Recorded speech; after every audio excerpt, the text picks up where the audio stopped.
Smoke rose, like black ribbons, into a moonless sky.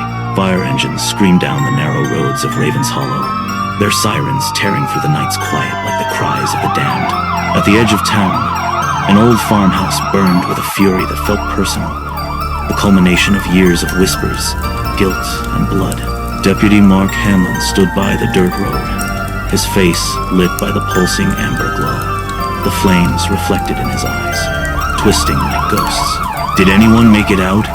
he shouted over the roar. A firefighter shook his head, his face smeared with soot. "We found 3 bodies upstairs, but there's something else in there." Basement door was welded shut, something heavy behind it. Mark's stomach dropped. He already knew what it was. 10 years ago, this same house had been sealed after the last murders, 12 people in one night, all on Halloween.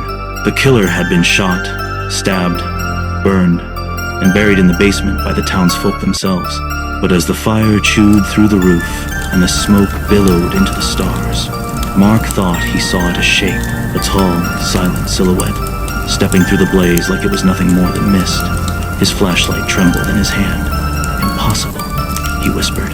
The figure turned, its mask glinting white against the inferno. Then it walked into the woods.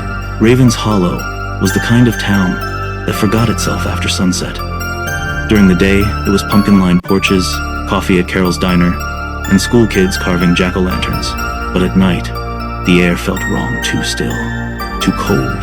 The houses huddled close, as though afraid of something outside their fences. Every October 31st, people locked their doors by sundown. They told stories of the man with no name, the Hollow Butcher, who had killed across 3 generations. They said he was a myth, that the fire 10 years ago ended everything, but not everyone believed it. Emma Geller still dreamed of him. She had been 15 when her parents were murdered that Halloween night, their bodies found at the edge of the cornfield, carved like ritual offerings. She had survived by hiding under the stairs, listening to the sound of boots scraping across the wooden floor above her. 10 years later, she was 25 and still living in Raven's Hollow, running her late father's hardware shop, pretending the nightmares were gone. That morning, she woke to find a single jack-o'-lantern on her porch. She hadn't carved it. Its grin was jagged, uneven. Its candle flickered, even though there was no wind. And carved into its base were 2 words: "I'm back." By dusk, news had spread about the farmhouse fire. People whispered in the aisles of Carol's Diner, in the parking lot of the church, even at the town square where kids once played. The sheriff, Laura Finch, a hard-eyed woman who'd grown up here too, stood beside her cruiser, watching the smoke still curling from the North Ridge. "I told them not to touch that place," she muttered. "Some things should stay buried." Mark approached, his uniform streaked with ash. "You're gonna want to see the footage from the fire cameras." Something moved. She frowned. "Moved?" He nodded. "Through the flames, like it didn't care." That night, Laura went home and loaded her shotgun. Halloween night arrived cold and windless. The moon hung behind clouds like a waiting eye. Children in costumes darted between porches, their laughter thin and nervous. Every shadow felt like it was holding its breath.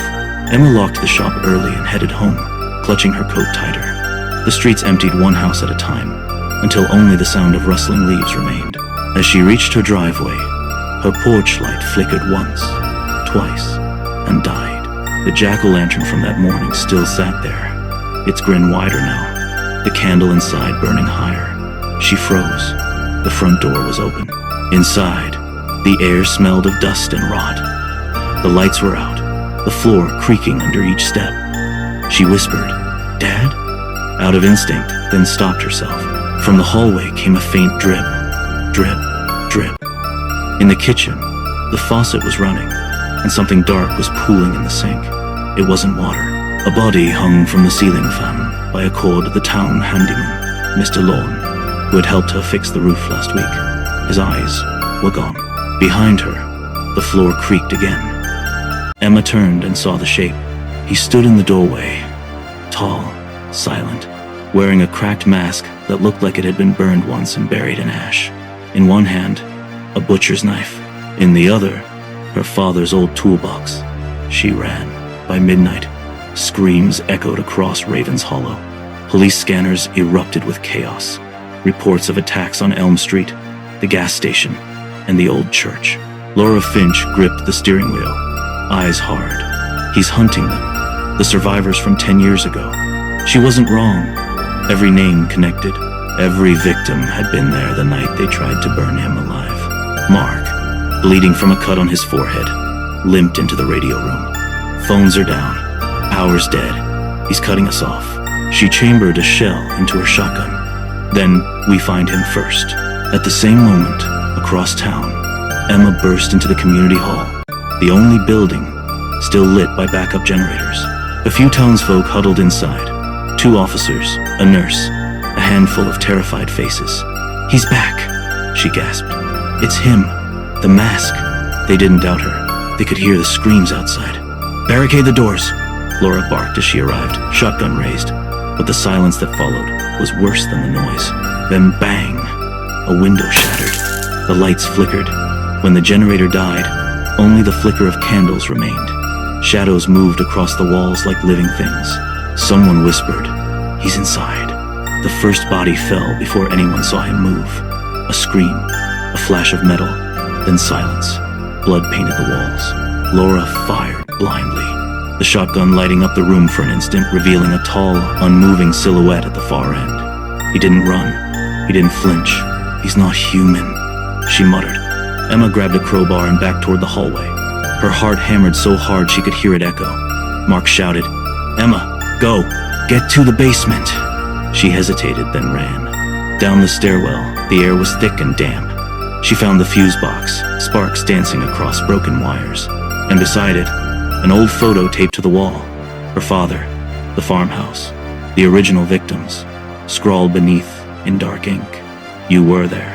She didn't understand until she saw the reflection in the fuse box glass. The mask, right behind her. Emma swung the crowbar wildly. It hit his shoulder, but he didn't stop. He grabbed her by the throat, lifting her off the ground as easily as a doll. She clawed at his mask, ripping a corner of it away, revealing nothing but pale, burned skin and black, pitiless eyes. Just as her vision dimmed, a gunshot exploded from behind. Laura stood at the foot of the stairs, shotgun smoking. "Hey, remember me?"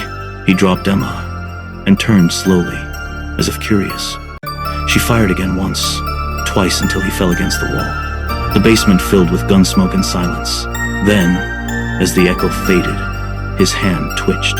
They dragged Emma out of the basement. Mark, bleeding badly, managed to start the generator long enough to flood the hall with light again. The survivors, maybe a dozen in total, gathered outside as dawn's first gray light crept over the hills. "Is he dead?" someone asked. Laura didn't answer. She just stared at the smoking basement window. Then came the rumble, the low, rising whoosh as flames began to bloom again. The hall caught fire from within. Emma screamed, "No! He's still—" A figure walked out through the smoke, burning, still walking. Laura aimed the shotgun again, but this time he was faster, crossing the distance between them with inhuman strength. The weapon clattered to the ground as his knife arced downward. Mark tackled him from the side. Both went down in a blur of fire and blood. Emma grabbed the shotgun, aimed, and fired.